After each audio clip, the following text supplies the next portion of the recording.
लोग बैठे रहते थे ना, कुछ लोग जबरदस्ती बोझ भी बनते हैं ना बाद लोगों की तबीयत पे, तो कहना पड़ता है उनसे कि चले मेहरबानी करें अब कोई और काम भी करें।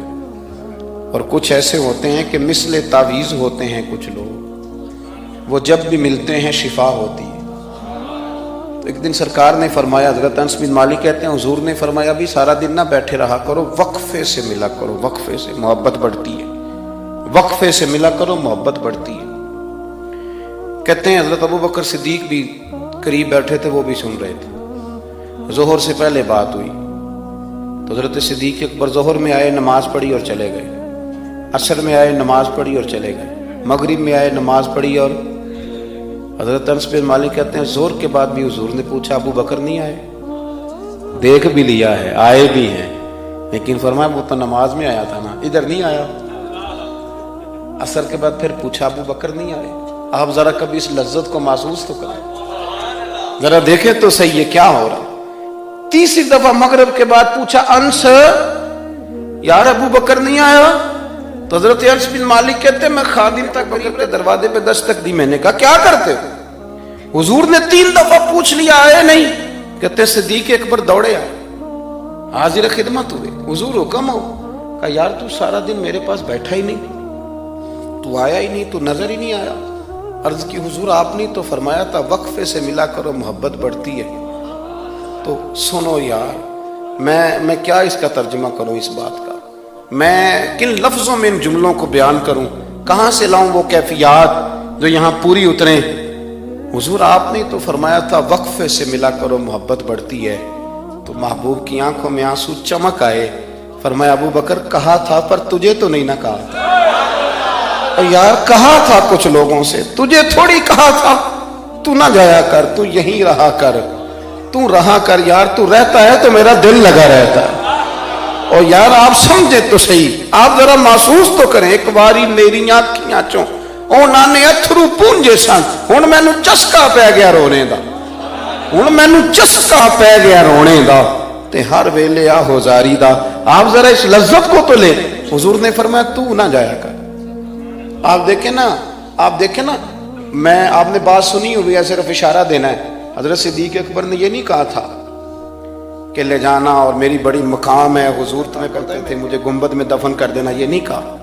फरमाया ले जाना, दरवाजे पे रख देना, अगर दरवाजा खोल, उन्होंने खाली दरवाजा खोलने की बात की थी, तफसीर कबीर सारी पढ़ लेना। अगर दरवाजा खोल जाए तो दफन करना, वरना जन्नतुल बकी में। फरमाया मैं इस पे भी राजी हूं, जन्नतुल बकी में दफन कर देना। लेकिन मौला अली कहते हैं हमने तो सिर्फ रखा था और हमने अर्ज की हुजूर अबू बकर हाजिर है।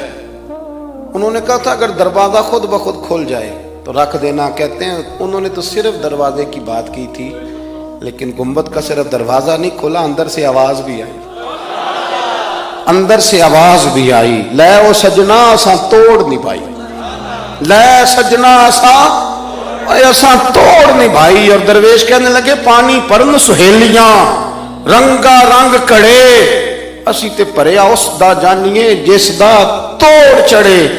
आवाज आई देर ना करो, हबीब को हबीब के साथ मिला दो, लाओ करीब करो। जितना करीब रहे कुर्बत बड़ी, प्यार बड़ा, बात समेटने लगाऊं, अदब भी बड़ा। और पता किस तरह अदब करते थे? हुजूर सल्लल्लाहु अलैहि वसल्लम तशरीफ ले गए काफिर कबीले की सुलह कराने, फरमाया देर से आया तो असर पढ़ा लेना। सहाबा को पता था कि जब हुजूर नहीं होंगे तो जमात कौन कराएगा। हजरत बिलाल ने इकामत पढ़ी, सिद्दीक अकबर नमाज पढ़ाने लगे। हुजूर तशरीफ ले आए, लोगों ने हाथ पे हाथ मार के हजरत सिद्दीक को बताया कि आ गए हुजूर। अल्लाह के महबूब के लिए रास्ता बन गया, नमाज के बीच में रास्ता बन गया। रहे हैं सहाबा हुजूर को रास्ता दे रहे हैं, सफ़े टूटती रही पर नमाज किसी की भी नहीं टूटी, सफ़े टूटती रही नमाज नहीं टूटी। हुजूर पहली सफ में पहुंच गए तो जनाब सिद्दीक अकबर ने एक कदम पीछे हटाया। हमने सुना सारी जिंदगी यही है कि हुक्म आ जाए तो वदब पर फौकियत रखता है। एक कदम हजरत सिद्दीक अकबर ने पीछे हटाया तो हुजूर ने फरमाया अबू बकर नमाज पढ़ाओ। उन्होंने एक और पीछे हटाया, अबू बकर नमाज पढ़ाओ। तीसरी दफा ना हुजूर ने फिर हुक्म दिया तो वो पिछली सफ में आ गए। वो दूर बैठे थे ख्वाजा गुलाम फरीद, वो कोट मिठन में कहने लगे नमाज पढ़ा कि मैं तैं वल वेखा, नमाज पढ़ा कि मैं तैं वल वेखा, मैनू काबा भुल गया ही, भुल गईयां नी सब सौम सलाता, इको यार दा फिक्र पिया, नमाज पढ़ा कि मैं तैं वल वेखा। और इकबाल कहने लगे अज़ां तो अज़ल से तेरे इश्क का तराना बनी, और ये नमाज तो उसके नज़ारे का एक बहाना बनी, नमाज पढ़ा कि मैं तैं वल वेखा, उनते काबा भुल गया। नबी पाक सल्लल्लाहु अलैहि वसल्लम अगली सफ में खड़े हुए, मुसल्ले पे जमात कराई, नमाज के बाद हुजूर ने ना मुस्कुरा के पूछा, अबू बकर मैंने 3 दफा कहा था, क्यों नहीं नमाज पढ़ाई? फिर भी लफ्ज कोई नहीं, जुमला कोई नहीं, अत्ताहियात की हालत में बैठे थे तो हाथ बांध दिया, क्या जुमले कहे, क्या शान है। कहने लगे हुजूर अब अबू काफा के बेटे की इतनी जरूरत भी नहीं कि मदीने वाले रसूल को जमात कराए, इतना। आज हम बात करने जा रहे हैं सैयदना फारूक आजम रदी अल्लाह ताला अन्हु। तो जनाब उमर फारूक रदी अल्लाह ताला अन्हु का जो निज़ाम एहतसाब है, उन्होंने उसको घर से शुरू किया था, अपने आप से उसका आगाज़ फरमाया था। हमारे यहाँ ये होता है कि जिस बंदे के अकाउंट में अच्छे खासे पैसे हैं, वो बिल जमा कराने जाए तो उसे लाइन में नहीं लगना पड़ता, मैनेजर साहब उसे आगे बुला लेते। तो वो बाद में क्या कह रहा होता है, कहता देखो अल्लाह ने कितनी इज्जत दी है, मुझे लाइन में नहीं लगना पड़ा। भाई लाइन में लगना तो आपका ये था कि आप समझते कि सारे मुसलमान हैं, मोमिनीन हैं, बराबर हैं, तो मैं किसी को तकलीफ में मुब्तला ना करूं। जब आप आगे चले गए थे तो आपने बहुत सारे लोगों का हक मारा था, वो लाइन में जो लगे हुए थे उनका वक्त लंबा हो गया था, आपने तो अपने आप को एहतसाब के लिए पेश ही नहीं किया, बल्कि आपने कह दिया कि जनाब मेरा तो रुतबा आला है, लिहाजा ये मेरा हक बनता था, मुझे तो इस्तेहकाम मिलना चाहिए था। यहाँ बहुत सारे लोगों ने अपने हक में चीज़ों को और रंग में पेश किया। सैयदना फारूक आज़म रदी अल्लाह ताला अन्हु ने इस निज़ाम एहतसाब को अपने घर से शुरू फरमाया। हज़रत उमर फारूक रदी अल्लाह ताला अन्हु अपने बच्चों से फरमाया करते थे कि जब मैं हुक्म लोगों को करूँगा ना, अपनी रियाया को हुक्म दूंगा, तो तुम्हें पहले उस पर अमल करना पड़ेगा। आप फरमाया करते थे याद रखना, लोग तुम्हें इस तरह देखेंगे, लोग इस तरह तुम्हें देखेंगे जिस तरह गोश्त खाने वाला परिंदा गोश्त को देखा करता है। चील गोश्त खाती है तो क्या कभी उसको पैगाम भेजना पड़ा है कि तू आजा यहाँ गाय मर गई है, भैंस मर गई है? खुद ब खुद उसकी नज़र होती है, वो पहुँच जाती है। जनाब उमर फरमाने लगे मेरे घर वालों, मेरे बेटों, मेरी बेटियों, मेरी अहलिया, लोग तुम्हें इस तरह देखेंगे जिस तरह गोश्त खाने वाले परिंदे देखते हैं, लिहाजा मैं जब किसी को अमल करूं तो पहले तुम्हें उस पर अमल करना पड़ेगा जब मैं किसी को हुक्म दूं। आप फरमाने लगे याद रखना, अगर तुमने मेरा हुक्म ना माना तो गैरों ने हुक्म ना माना तो उन्हें एक सजा मिलेगी, और अगर मेरे घर वालों ने ना माना तो डबल सजा मिलेगी, तुम पर डबल सख्ती की जाएगी कि तुमने मेरी बात क्यों नहीं मानी। ये निज़ाम में एहतसाब है। हम ना दूसरों के बच्चों का गला काट के अपने बच्चों की खुशियां लेना चाहते हैं, हम चाहते हैं कि दूसरों के बच्चों के हिस्सों का माल मेरे घर में आ जाए, आ जाता है। कुछ लोगों की सियासत चल जाती है, कुछ लोगों का फरेब और फ्रॉड काम कर जाता है, लेकिन वो घर रोशन नहीं होते। उन घरों में पैसा होता है पर करार रुखसत हो जाता है, उन घरों में आसानियां और वुसअतें तो आ जाती हैं लेकिन एक दूसरे का एहतराम ख़त्म हो जाता है। सैयदना फारूक आज़म रदी अल्लाह ताला अन्हु का ये तरीका था कि वो अपने बच्चों पर सख्ती करते। आप हमारे मुल्क में ये निज़ाम है, मौजूदा हुक्मरान हो या इनसे पिछले, बच्चे सब के मुल्क से बाहर रहते हैं, यहाँ रहते हैं तो मोहल्लात में, बाहर जाते हैं तो बड़ी बड़ी आसाइशों में। इनके बच्चों के लिए कानून भी अलग से हैं, कायदे भी अलग से हैं, और हमारे मुल्क के अंदर तो एक बाकायदा प्रोटोकॉल का सिस्टम है। उस सिस्टम से गुजरकर बड़े बड़े लोग चलना पसंद करते हैं। हमारे ज़माने में भी कुछ चीज़ें सरकारी होती हैं खालिस, लेकिन अजीब निज़ाम है ना, हर चीज़ का किराया बढ़ जाता है, सरकारी दुकान का नहीं बढ़ता। बाकी दुकानें 5-6 साल के लिए मिलती हैं, सरकारी दुकान पे आप कब्ज़ा करना चाहें तो पूरे 100 साल के लिए मिल जाती है। चूँकि ये आम आवाम की प्रॉपर्टी है तो इसके साथ जो मर्ज़ी को सलूक करे। एक सरकारी जानवर चरा करते थे, हमारे यहाँ भी पंजाब में कुछ जगह होती हैं तो हम लोग कहते हैं शाम लाट है। सरकारी चरागाह में जानवर चरा करते थे। हज़रत उमर फ़ारूक रदी अल्लाह ताला अन्हु के साहिबजादे सैयदना अब्दुल्ला इब्न उमर रदी अल्लाह ताला अन्हु ने भी एक ऊँट खरीद लिया। तो सब लोगों के जानवर सरकारी चरागाह में चरते थे, आपने भी अपना जानवर वहाँ चरने के लिए, खाने पीने के लिए छोड़ दिया। वो जब ऊँट आया तो पतला था, कुछ दिनों के बाद वो फरबा हो गया, ताकतवर हो गया, मोटा ताज़ा हो गया। हज़रत सैयदना अब्दुल्ला इब्न उमर रदी अल्लाह ताला अन्हु ने बेचा तो वो डबल कीमत से भी ज़्यादा का बिका, क्योंकि पहले दुबला पतला था, अब मोटा ताज़ा फरबा हो गया। हज़रत सैयदना फ़ारूक आज़म रदी अल्लाह ताला अन्हु को पता चला तो बुलाया, फरमाया पुत्र ऊँट बेच दिया है? अब्बा जी बेच दिया है। फरमाया कितने का खरीदा था? इतने का। बेचा कितने का? डबल कीमत बताई। फरमाया इस तरह करके असल रख ले और जो ऊपर मिली है मुझे दे दे। हुजूर आपने क्या करनी है? फरमाया मैं सरकारी खजाने में जमा करूंगा। हुजूर क्यों? फरमाया इसलिए कि तेरा ऊँट सरकारी जगह पे चरा करता था, वो घास सरकारी जगह से खाता था। हुजूर सबके खाते।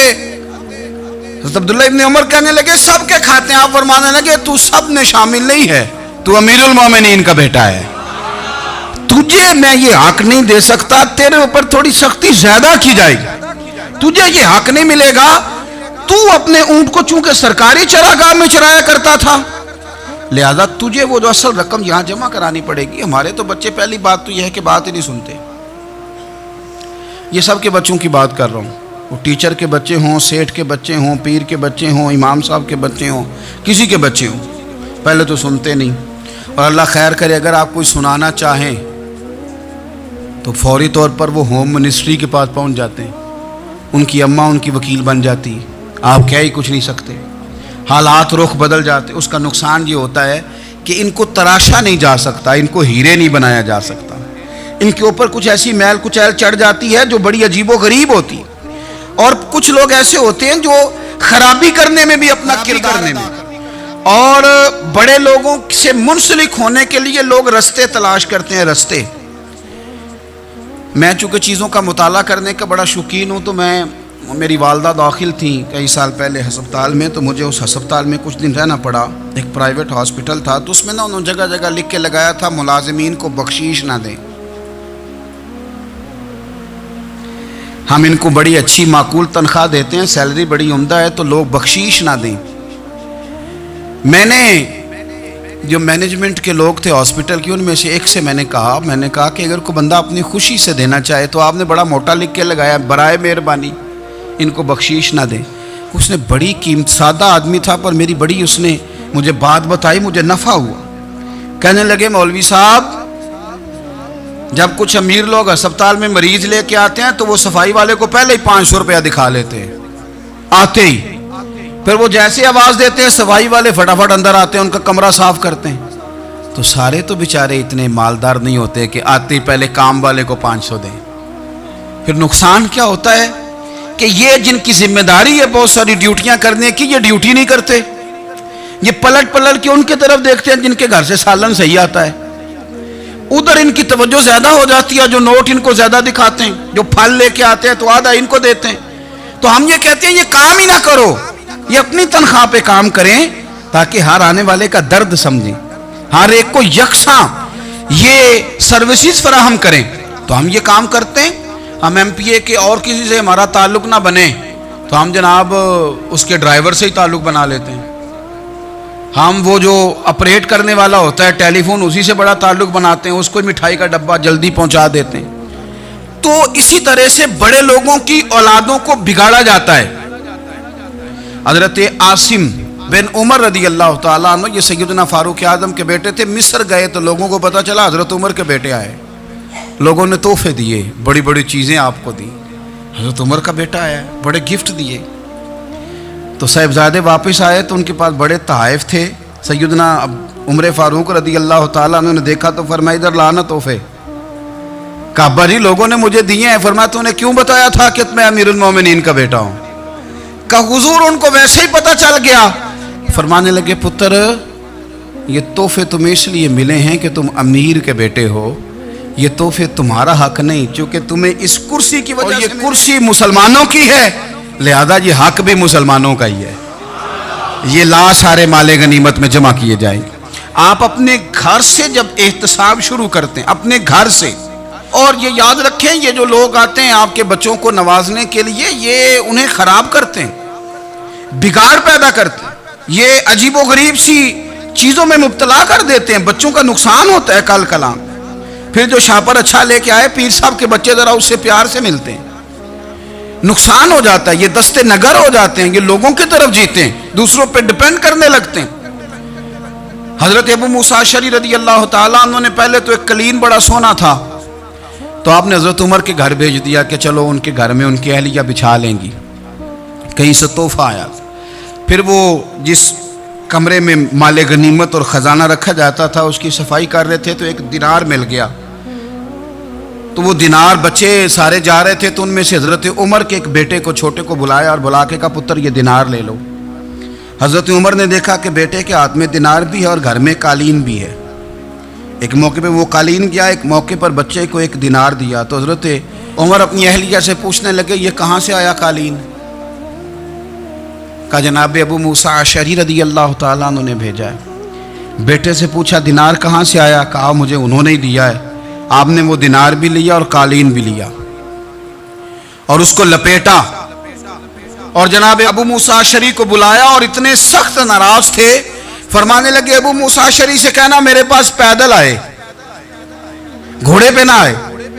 اور جب آئے حضرت ابو موسیٰ اشعری تو جناب عمر اتنے ناراض ہوئے کہ وہ قالین لپیٹ کے تو ان کے سر پہ مار دیا، فرمانے لگے پکڑو اپنا دینار، تمہیں پورے مدینے میں میرے بیٹے کے علاوہ کوئی اور نہیں ملے تھا جسے تم خراب کر سکو، میرا پتر ہی ملا تھا بگاڑنے کی، کس نے اجازت دی تم میرے بیٹے کو دینار دو؟ کیوں لائے تم میرے گھر میں قالین؟ حضرت عمر فاروق رضی اللہ تعالیٰ عنہ فرمانے لگے میں زمین پہ سونے کا عادی ہوں، زمین چٹیل بھی ہو تو رب کا بندہ بن کے سوتا ہوں تو اللہ مجھے آرام اور سکون کی نیند عطا فرما دیتا ہے، مجھے تمہارے مخملوں کی اور قالینوں کی ضرورت نہیں ہے۔ احتساب یہاں سے شروع ہوتا ہے بھائی، یہاں سے ہم نہ اپنے گھر میں بیٹھ کے مایوس باتیں کرتے ہیں، اور فلانے کے بچے کہاں کو آ گیا، میں کچے مکان میں رہوں، میں یہ کروں، دیکھو مجھے نہیں سہولی، یہ تو آپ مایوسی والی باتیں کر رہے ہیں، یہ تو آپ کمزور باتیں کر رہے ہیں، یہ تو اس طرح کی باتیں تو ہارے ہوئے لوگ کرتے ہیں، اس طرح کا لب و لہجہ تو ان لوگوں کا ہوتا ہے جو احساس کمتری کا شکار ہوتے ہیں۔ یہ آپ نے کس طرح کا لب و لہجہ، اور اپنے بچوں کو آپ بھکاری بنا رہے ہیں تاکہ دوسروں کو دیکھیں تو مایوس ہو جائیں؟ اٹھ باندھ کمر کیوں ڈرتا ہے، پھر دیکھو خدا کیا کرتا ہے۔ آپ کا جو احساس ہے وہ اتنا خوبصورت ہو، آپ کے لہجے کے اندر اس قدر ٹھہراؤ ہو، آپ کو اطمینان آ چکا ہو، اور آپ کے بچے کبھی بھی کمپیریزن نہ کریں اپنا کسی کے ساتھ، کبھی بھی انہیں کرنے نہ دیں آپ، وہ کبھی یہ بات نہ کریں کہ فلانے زیادہ اچھا کھاتے پیتے ہیں تو ہم کدھر ہیں، کرنے نہ دیں انہیں بتائیں کہ بیٹا اپنی مٹی پہ چلنے کا سلیقہ سیکھو، سنگ مرمر پہ چلو گے تو پھسل جاؤ گے، ان کو بتائیں کہ جو تمہارے پاس ہے یہ خدا کا عطیہ ہے، اسی پر تم نے قناعت کرنی کبھی بھی۔ حضرت زید بن حارثہ سے نبی پاک صلی اللہ علیہ وسلم کو بڑا پیار تھا، پھر ان کے بیٹے حضور کے غلام زادے حضرت اسامہ بن زید کے ساتھ بھی حضور بڑا پیار کرتے، لیکن یہ تو مسلمہ حقیقت ہے نا کہ عظمت اور شان تو سیدنا فاروق اعظم کی زیادہ ہے۔ امت کا اتفاق ہے کہ نبیوں کے بعد سب سے بڑا درجہ جناب صدیق اکبر کا، اور پھر اللہ نے مقام عطا کیا حضرت فاروق اعظم کو، یہ بڑے لوگ تھے۔ ایک دفعہ مال تقسیم ہو رہا تھا تو حضرت عمر رضی اللہ تعالیٰ عنہ نے نا حضرت اسامہ بن زید کو 4000 دینار دیے اور اپنے بیٹے عبداللہ ابن عمر کو 3000 دینار دیے۔ تو حضرت عبداللہ ابن عمر گھر جا کے کہنے لگے ابا جی اسامہ میں وہ کون سی خوبی ہے جو میرے اندر نہیں، اور اسامہ کے باپ میں وہ کون سی خوبی ہے جو آپ کے اندر نہیں۔ تو حضرت عمر کی عاجزی دیکھیے، حالانکہ بالاتفاق دنیا جانتی ہے کہ جناب عمر فاروق رضی اللہ تعالیٰ عنہ افضل ہیں، پھر بھی پتہ اپنے بیٹے سے کیا کہتے ہیں؟ فرماتے ہیں او سن یار، وہ خدمت گزار ہیں نبی پاک کے، وہ بھی حضور کے گھر میں ڈیوٹی کرتے، نوکری کرتے، اور ان کے بیٹے بھی حضور کی نوکری کرتے، یہ خدمت گزار ہیں۔ فرمانے لگے اگر تو نے پوچھ لیا تو سن، پھر میری تو رائے یہ ہے کہ تیرے سے زیادہ اسامہ بن زید حضور کی نظر میں پیارے ہیں، اور اسامہ کا باپ تیرے باپ سے زیادہ نبی پاک کا پیارا ہے. کوئی کمپیریزن کرنے نہیں دیا, بچوں کو کسی ایسی جگہ کھڑے ہونے نہیں دیا. فرمایا یہ وجہ ہے, یہ انداز ہے کہ تو زیادہ پیارا ہے. حضرت عمر فاروق رضی اللہ تعالیٰ عنہ پسند نہیں کرتے تھے, ذرا برابر بھی پسند نہیں کرتے تھے کہ کوئی شخص اور مال آتا تو اپنے رشتہ داروں کو نوازنے سے بچتے. مال غنیمت آتا ہے نا, ہمارے ہاں تو اللہ خیر کرے جب کوئی بندہ کونسلر بنتا ہے, چیئرمین بنتا ہے, تو ٹھیکہ کس کو دیتا ہے؟ کوئی چلو بھتیجا مل جائے, کوئی بھانجا مل جائے, کوئی چھوٹا بھائی, اسے بھی کام مل جاتا ہے ساتھ. نوازنے پہ لوگ آتے ہیں تو وہ تلاش کرتے ہیں کہ کہاں کہاں کو میرا ہے. وہ ٹینڈر ہی ان کے نام کے پاس ہوتے ہیں جن کی طرف ذرا نظر کرم زیادہ ہوتی. حضرت عمر فاروق مال تقسیم کر رہے تھے تو بیٹی آگے کہنے لگی, ابا جی رشتہ داروں کا بھی حق ہوتا ہے, آپ سب کو دیتے ہیں, آپ کے اپنے آپ کے قریب ہی نہیں آتے. تو حضرت عمر فاروق نے کیا لفظ کہے, کیا حقیقت ہے, کیا حسن ہے. فرمانے لگے, پتر یہ مال تیرے باپ کا نہیں مسلمانوں کا ہے. جب تیرے باپ کا ذاتی مال ہوگا تو اپنے رشتہ داروں کو دے گا, یہ مسلمانوں کا مال ہے, یہ اسی حساب سے تقسیم ہوگا جو عدل کا حساب ہے, جو ترازو ٹھیک ہے. فرمایا تو مجھے یہ مشورہ نہ دے, یہ مسلمانوں کا مال. یہاں سے نظام احتساب شروع ہوتا ہے, یہاں سے انسان آگے بڑھتا ہے, اور پھر کوئی تکلف نہیں کسی پر. حضرت عمر کا کوئی چھوٹا ہے یا بڑا ہے. حضرت ابو سفیان رضی اللہ تعالیٰ عنہ سردار رہ چکے ہیں مکے کے, بڑے آدمی, لیکن نظام احتساب میں کوئی چھوٹا بڑا نہیں ہوتا. حضرت عمر فاروق مکہ مکرمہ گئے تو لوگوں نے کہا, حضور جناب ابو سفیان نے نا گلی میں پتھر رکھے اور بہت سارے لوگوں کو رستوں میں تکلیف ہو رہی ہے. تو حضرت ابو سفیان رضی اللہ تعالیٰ عنہ سے بھی لوگ کہہ دیتے تو وہ بھی اٹھا دیتے, لیکن لوگوں نے چونکہ وہ سردار تھے, بڑے تھے, تو لوگوں نے ان سے کہا نہیں. حضرت عمر جب آئے تو کہا تو جناب عمر نے پرواہ نہیں کی, خود آئے, جناب ابو سفیان سے کہا یہ پتھر آپ نے رکھے؟ کہا حضور ہاں. فرمایا یہ بھی اٹھائیے, یہ بھی اٹھائیے, یہ بھی اٹھائیے.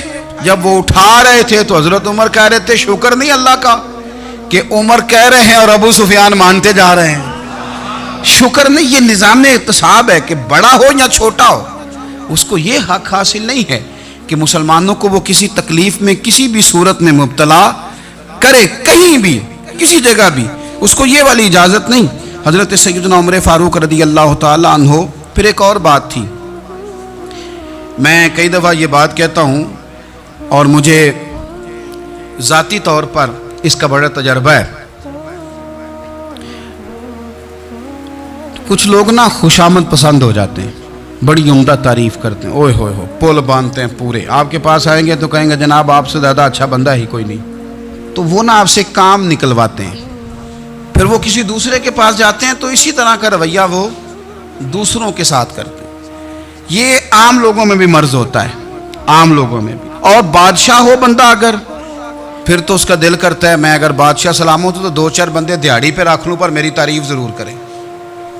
پابندی ہوتی ہے, لوگ یہ کام بڑے شوق سے کرتے ہیں. اور شیخ سعدی فرمایا کرتے تھے, لکڑی کو گھن کھا جاتی ہے اور بڑے لوگوں کو خوشامد کھا جاتی ہے خوشامد. حضرت عمر فاروق رضی اللہ تعالیٰ عنہ اس معاملے میں بڑے مضبوط تھے. ویسے مجھے اور آپ کو اچھا کون لگتا ہے؟ ہماری غلطیاں بتانے والا. ہمارے اسلاف کی باتوں پر بھی غور رکھو, تمہارے دشمن تمہیں نکھار دیتے ہیں, تمہارے اندر جو کوتاہیاں ہوتی ہیں وہ تمہیں پتہ چل جاتی ہیں کہ یہاں میری اصلاح ہو رہی. ان پر غور کرو وہ کیا کہتے ہیں. حضرت عمر فاروق کی تعریف کی ایک بندے نے, کمال تعریف کی. وہ اس کا خیال تھا کہ رزلٹ بڑا شاندار آئے گا. بادشاہ کی تعریف ہوتی تھی تو پھر تھیلی جاتی تھی اشرفیوں کی, کمال رزلٹ آئے گا. تو حضرت عمر جب وہ پوری کر چکا نا بات تو فرمانے لگے تو خود بھی ہلاک ہوا اور مجھے بھی ہلاک ہی کر دیا ہے, خود بھی تباہ ہوا ہے مجھے بھی تباہ کر دیا. کس طرح کی باتیں کر رہا ہے. ایک بندہ اور آیا اور اس نے آ کے کہا کہ پوری امت میں سب سے افضل ہے فاروق اعظم آپ ہی ہیں. تو حضرت عمر فاروق فرمانے لگے تجھے تیری ماں روئے, ابو بکر تجھ سے بھی افضل تھے, تیرے باپ سے بھی افضل تھے, اور صدیق اکبر مجھ سے بھی افضل ہے اور میرے باپ سے بھی افضل ہے. یہ تو کس طرح کی بات کر رہا ہے. یہاں ہر شے ہضم نہیں ہو جاتی, فوری طور پہ لوگ ڈکار بھی پورا نہیں لیتے. قرآن مجید نے کہا فَلَا تُزَكُّوا أَنفُسَكُمْ, हुवा अअलमु बिमन इत्तका, अपने मुंह से ना कहो मैं पाक साफ हूं, अल्लाह ज्यादा बेहतर जानता है कि तुम में से परहेजगार कौन है। अपने मुंह से तारीफें करते कराते हो, ये मिजाज छोड़ दें। हजरत उमर रदी अल्लाह ताला अन्हु पसंद नहीं करते थे। एक आदमी ना चलता था वहां, तो बड़ा मुतकब्बिराना चाल के साथ चलता। हजरत उमर ने देखा, यहां तक एहतसाब फरमाते थे, जमीन पे जोर जोर से पैर पटकता, चाल बड़ी उसकी मुतकब्बिराना, लोग बड़े परेशान होते। हजरत उमर ने एक दिन समझाया, बाज नहीं आया। अगले दिन फिर दुर्रा निकाल लिया, लगाए 4 दुर्रे, फरमाया आज के बाद ना चलना इस तरह मदीने में पैर पटक पटक के। उस वक्त तो उसे गुस्सा लगा, लेकिन कुछ देर के बाद ना जब गुस्सा उतरा तो हजरत उमर के पास आया, कहने लगा हुजूर अल्लाह आपका भला करे, आपने दुर्रे नहीं मारे, आपने तो शैतान भगा दिया जो मेरे साथ चिमटा हुआ था। चिमटा हुआ शैतान आपने मुझसे भगा दिया है।